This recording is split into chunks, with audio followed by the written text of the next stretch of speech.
for the Institutional Community Relations at Yale Medical School and is a former chair of the HIV and Aging Conference. That's kind of how we really connected. Brandon has worked in the HIV field in Austin for more than 14 years. I didn't know you were that old. He is deeply committed to addressing HIV, LGBTQ+, and broader health equity issues through his leadership. He's a very busy man, very busy guy.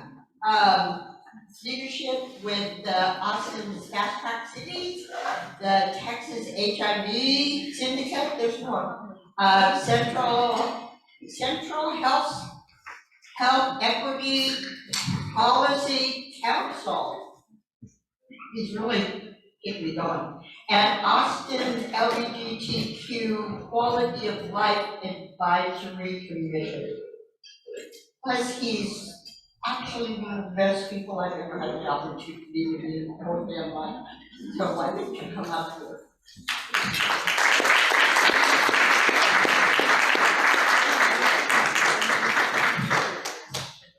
Thank you, Lee. This is not so much.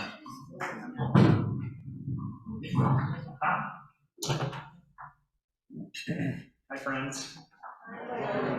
It's good. It's good to see everyone. I was telling someone earlier, it feels like a homecoming today. It's like walking through a room and you know everyone. Everyone knows you. I mean, again, I know that there are some new faces here, and it's been nice to get to visit with some of you. But again, it's just really feels good to be back with everyone. I even thought I was going to actually have to talk to you while you were eating, and I'm like, well, that's not that much fun. So I'm glad that we got to eat, and not that I want you to pay attention to me, I just didn't want to have to stare at people while they were putting chicken in their mouth. As Lee said, my name is Brandon Wollerson, and I've probably served on the conference planning committee starting in 2010, and as conference chair from 2011 to 2015, I think. But I think, we're so old now, I mean, the historians, we might flub it. It might have been 2014. It all starts to run together. But the good news is that, I've been part of this group, and it feels like this group has been a part of me for a very long time. And on this 10th annual HIV Aging Conference, the 34th World AIDS Day, kind of hard to believe, I'm feeling really grateful to be with you today. To offer some reflections on this moment that we're in and the thread of moments like these that have led to where we are today. And while we celebrate a decade of the conference, I think it's really important to note that while we've had this conference, the conversations leading up to this conference have existed long before this conference ever started. The reality is our first conference was technically in 2010, but COVID year, we took that year off, and I understand and I appreciate everyone's leadership sort of carrying it to this point. These conversations are so important because we're really asking the important and hard questions of how our community in Austin and Abilene and beyond continues the work of creating a safe and inclusive place for those living with HIV to age gracefully with culturally affirming and appropriate care. I was thinking back to the earliest conversations that I can remember that led to the creation of this conference, and Dr. Cheatham, are you still here? Have you gone? I was thinking about her quote from Rachel Naomi Berman. There were lots of threads that were connecting to me in that, but she talked the quote about God's lap really resonated with me, and I was thinking about, so I started my career as a hospice social worker, and my very early days were spent at Doug's House, which is the AIDS hospice program with Project Transitions. Really grateful place, grateful organization, doing amazing work, by the way, especially in the housing space. Super grateful for them and all that they continue to do. So I was thinking about that bench that was right out front of Doug's house, that we sat out and we had so many amazing conversations. Might have smoked a few cigarettes. I might have smoked one or two. But the conversations were just so, they were inspiring, they were heartfelt with the residents, their family members. And it was an interesting time. So I was there starting in 2005 as a social work intern, and kind of meandered my way back to be the program coordinator a few years later, and just sort of seeing this like emergence where the residents would come in and they get on their medications and they get a warm meal and they get a place to stay, and it was transformational for these folks. But it didn't work out that way for everyone, and I think we need to recognize that that's still the case for many people. HIV is not over by any means, and people are still dying, and I think that's really important. While we have so much hope, we have to remind ourselves that this is still a global epidemic, and we're still fighting for our lives in many ways. But I was thinking about those conversations, and then you have teams of social workers and other caregivers from other organizations would be seeing these these residents, these clients would come in and they get all this love and support, and then guess what? They didn't die at Doug's house, and that was great, and it was to be celebrated. But what's next? How do we then navigate the next chapter? How do we help them navigate the next chapter? And those conversations are really how this conference started. We're like, how do we meet this moment that we never probably imagined 35 years ago, to really navigate, support each other, support the HIV work, support the aging work, and really facilitate some really meaningful and important conversations. So yeah, those conversations felt like this sometime early in 2010. Because again, we saw many of our clients who were living with HIV getting older, and in many ways not having long-term HIV issues per se, but more so just navigating getting older. Some of that, of course, related to their long-term survivorship of living with HIV, but some things just connected with getting older. And so how can we ensure that the HIV service organizations were preparing for this aging patient and client demographic while building bridges with area aging organizations to link clients with appropriate resources and referrals? And thus, the HIV Aging Conference, we called it a symposium back then, was born. In just a few months, we were able to establish the necessary institutional sponsorship, thanks in no small part to the Austin Community Foundation. That would become the foundation for our ability to continue this work year after year. Some folks probably know this, but maybe not everyone, that this conference is produced by an entire volunteer base.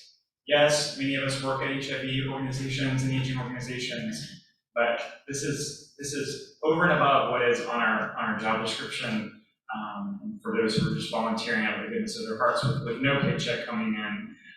Just really, it is love, it is advocacy, it is connection that keeps this conference going. And so really, the thought that here we are, at the 10th annual conference, was not something we probably ever envisioned in those early days.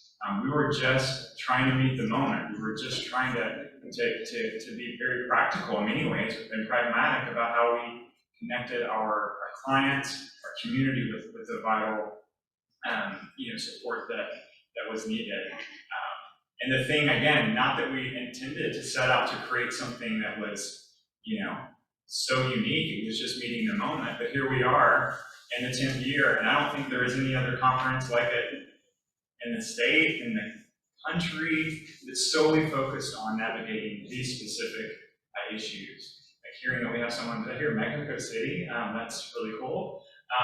And obviously we have friends driving in from Abilene and other places. It's like they're people I think are really hungry for tools and resources and how to navigate and how to really meet the moment. One thought that I had, I wouldn't say it was not tension, it was part of that those early days questioning about what we wanted this conference to be. And I think in many ways I was like, well, let's bring the national speakers in. And so we did. We had folks from New York and all these amazing places that were doing all this great work. And those were great conferences and those were great experiences. But I think what we all learned in that process is like, while it was great to hear the quote unquote experts, we also, at the end of the day, those folks go back to their communities. And at the end of the day, we're left. We're the ones that are going to be doing this work. And we have so much expertise around us in our community. In many ways, it's sort of grown up in this space and really, I think, made a really significant impact, around the space. The other thing that I think is really important about this work is we always have centered the voices of people living with and aging with HIV as part of the conference. It's always important to have that storytelling. It's like front and center. So, Charlotte, like anchoring today, you were great. And that's exactly what we need. We need your voices, we need other voices so that we can remember, can really hear that and sort of take that. Yeah. And so we'll see you at the 20th annual. I have nothing else really to share other than my gratitude for the work that we all have done together. For Rob, where are you, Rob? Hi, catch you. You're so busy running around. We do what we can. And, folks have to step back a little bit, and other folks really step up. And Rob, really, I thank you so much for stepping up into this space. I don't know if folks watched the documentary How to Survive a Plague. It came out 4 or 5 years ago, maybe. One of the activists that's front and center in that is a guy named Peter Staley. I ran into him in a buffet line at the U.S. Conference on AIDS many years ago, and thought I was going to drop out, but it was great to meet with him. He has a new book out. It's a plug for his book called Never Silent. I was reading up about the book, and I bought it for a Christmas read. And a longtime friend and activist wrote about Peter's book, made me think about the work that we're doing here, continuing to do. And she said that she reflects over the seminal work of AIDS activist history, Never Silent, sums up our work so well.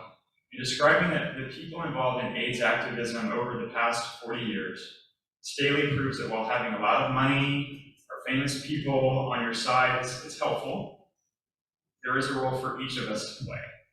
You don't have to get arrested. You might want to, but you don't have to, or testify before Congress to earn your chops as an activist.